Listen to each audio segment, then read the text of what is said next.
Good day to you all. Welcome again. It's good to be back. Episode 126 of Three Things with Ian. It is a bright and beautiful May 6th, and I'm delighted to be back in the hosting chair again. I'll be interviewing myself and talking about myself.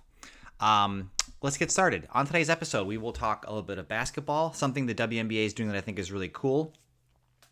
I'm going to pitch this idea that I've been mulling over in my head for like 6 to 7 months. And we'll also talk about four lessons on leadership. Okay, I'm excited just thinking about this. So, Caitlin Clark is arguably the biggest female athlete on the planet, or at least one of them. She plays for the Indiana Fever, a WNBA franchise located in Indianapolis. But the WNBA is in their off season, so one of the smart things about the WNBA, there's a lot of smart things about this league. They're doing a lot of things right, and I think people are starting to finally notice. They play opposite sort of the men's league, so this is their off season, right? The men are locked in the forever playoff thing that's happening. It just goes forever. There's really two seasons in sports. There's a regular season and a postseason, and the postseason now is essentially the same as regular season. So that's that. But the WNBA is having their teams play preseason games in select college arenas, largely where their star players are from, and already have that adoring fan base. So a few days ago, Caitlin Clark's return to Iowa was made possible. The Fever played the Brazilian national team, not a very competitive game. They won by 64 points, which is a little bit alarming. But anyway, 90 minutes before game time, there was thousands of people just trying to get tickets, and it was a great atmosphere, a great vibe, and it's kind of cool. I think the concept of going back to your college days, for the WNBA, most of the players have actually gone to college, like not one and done. They've actually been in multiple years, so they have that fan base, they have that legacy. They've done things for that university and with those players, and so. Caitlin Clark, she's only 23. She's had her college jersey retired, her Hawkeye jersey, and there was it was a fun atmosphere. It was a cool thing. So I don't know enough about the WNBA to tell you what other college fan bases exist, but it's kind of cool for them to do preseason games in different areas.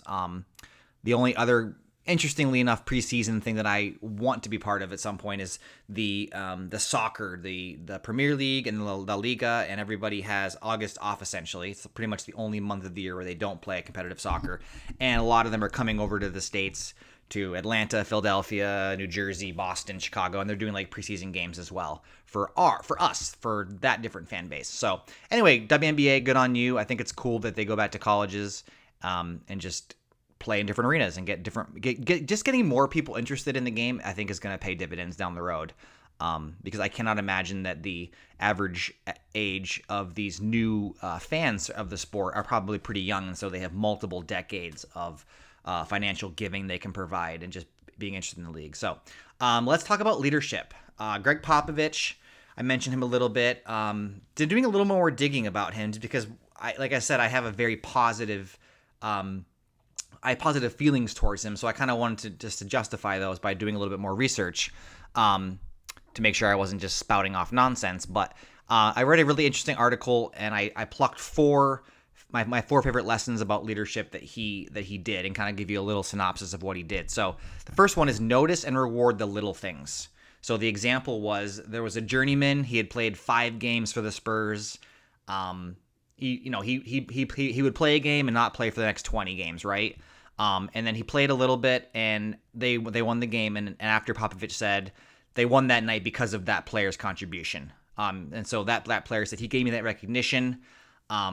He gave recognition wherever it was due, whether it was the person that played 3 minutes and had that clutch 3-pointer, or that steal, or that block. He treated the bottom of the roster the same as the top of the roster. And I think in life, sometimes we only highlight and talk about the people who give us the most, right? The star players, the LeBron Jameses, the Tim Duncans, David Robinson, who was a famous Spur. But Popovich always noticed the other things that were just as important towards the team's success. So the first one is notice and reward the little things. The second thing, don't be afraid of the road less traveled. So Popovich's ascendancy was not a straight line, right? He had a couple different iterations of himself. His first coaching job was at a Division III program. And he went 2-22 his first year. He had 5 losing seasons in his first 7. So he wasn't doing super well. So he decided to step back and just become an assistant shadowing another coach. So he went to Kansas, where he shadowed Larry Brown for a year. Wasn't even coaching. He was just part of the program in a consultation role and just learning, absorbing. What he was doing wasn't working. He thought that he'd go Division III, Division II, Division I, NBA, right? He thought it'd be a straight line, assistant manager, regional manager, but it didn't work out that way. So he basically took an unpaid year and just went and learned from somebody who was doing better. And so the lesson is learn different perspectives, do your homework, then go for it. He wasn't ready. He wasn't ready to be a coach. He was 2-22 his first year. So that's a lesson. Third lesson is hold people accountable and push them to their personal best. So this is also an example of treating everybody with the same amount of intensity. So the example is another guy who wasn't a very well-known player, had a defensive snafu, got sent to the bench, got scolded, and then what he noticed was one of the star players, Tim Duncan on that squad, made the same mistake, and he thought to himself, there's no way Coach Popovich is going to talk to him the same way, right? He's going to just leave him in. He's going to say, oh, this guy makes 20 good plays for every one bad play. But no, Popovich pulled Tim Duncan out of the game for the same mistake and had the exact same words that were not, yelling. He held him accountable. And this other individual just noticed that and was like, that meant a lot to me because he held everyone accountable for the same mistakes. And I think that's important. The last one is love and trust your people. So one of the first road trips, one of these, another journeyman spur, he didn't expect to even get to know the players of the coach. And Popovich seeks him out, sits him down, starts talking about his family, buys him dinner, gives him some books to read. And it was powerful because it was from a person that didn't have he had no expectation that would happen, right? There are plenty of coaches that would not have taken that step because that step might not necessarily translate into better winning on the court. But for Popovich, it made sense. So, and then famously, there are multiple examples of Popovich calling a timeout and then just saying, you guys figure it out. You know what's going on there. You guys fix it. And he would walk away. He would step back. He wouldn't say anything. He would let the players, right, the people doing the sport, the people that are the best athletes on the planet playing basketball at the highest level, he would let them figure it out and he would step back. I think that's kind of just incredible. So those are just 4 little examples on leadership. And I thought they were interesting. And I kind of took some of those to heart just in terms of, even if you're not a leader or a supervisor or people, you interact with people all the time. And the way you do so makes a huge difference to them. You may not know it at the time, and it may take 20 years for them, and they may never tell you that it made a difference to them, but it does. And I think that's powerful. The last thing is this, and I'm like leery of even breathing it into existence because I've never given voice to this idea.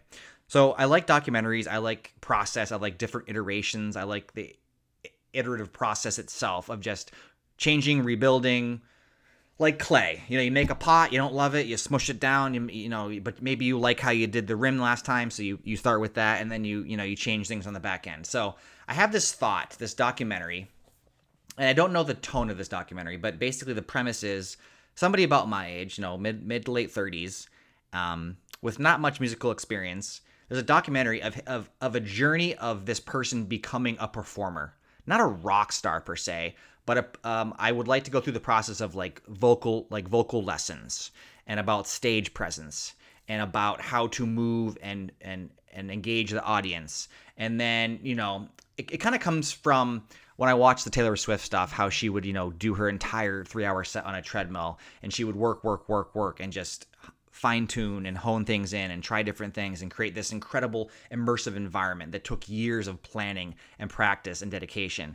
And so this everyman, this journeyman has a goal of within 2 years to be able to perform a set of music in front of people who have paid some small marginal cost, and sort of just going through what it looks like to put on a show. What does it mean to learn how to use your voice? Can an average Joe person make it in terms of not like at the top of the show business world, but just like have a goal and then see it through. So sort of similar to like somebody who's like trying to be like a storyteller. So they read books about storytelling. They work with storytellers. They start their draft process where they write down different versions of a story and they fine tune it and they edit it and they edit it and they edit it, and then they have test shows where they speak their story and then they get feedback, and they're humble and they're open to interpretation and different ideas. So I don't know. I just have this idea of like this guy, and then he has a wardrobe thing. Like there's like a 30-minute, not 30 minutes, but like 20-minute portion of the documentary where it talks about wardrobe. Like what's the hair going to be? Like what's the persona?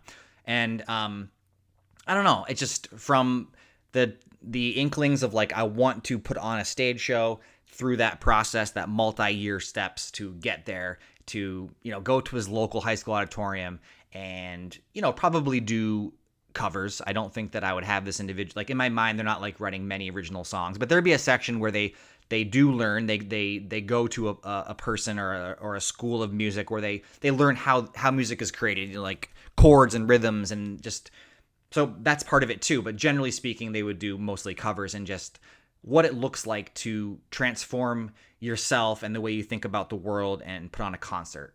I don't know. It's just an idea I have floating in my head that I've just spoken into existence. Not that I see myself doing this per se, but I see a person like me who's constantly seeking out challenges and just different things and has scratches they want to itch, and musically exploring what it takes to be a musician, a performer on the stage. So anyway, I'm going to leave you with those three things. We talked about leadership lessons. We talked about this crazy half-baked idea I got about being a rock star. And then we talked about WNBA being really creative and trying new things, which I appreciate, and going to college campuses and just pushing women's basketball to the levels that I want it to be at. So I will let you go. I will talk to you tomorrow. Good night. I bid you adieu.